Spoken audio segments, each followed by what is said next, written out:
حضرت عائشہ رضی اللہ تعالیٰ فرماتی ہیں کہ نبی کریم صلی اللہ علیہ وسلم نے فرمایا کہ 10 ذی الحج کو اللہ تبارک و تعالیٰ کو سب سے زیادہ پسندیدہ عمل کیا ہے؟ بندہ مومن کا جانور کا خون بہانا.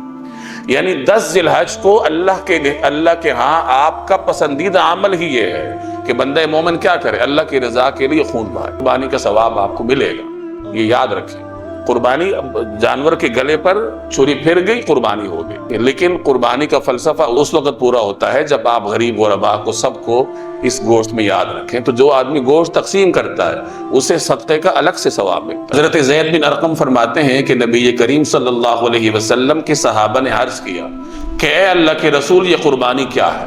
یعنی قربانی کس کو کہتے ہیں؟ تو آپ نے فرمایا یہ تمہارے والد ابراہیم کی سنت ہے. تو صحابہ نے عرض کیا کہ ہمیں کیا ملے گا؟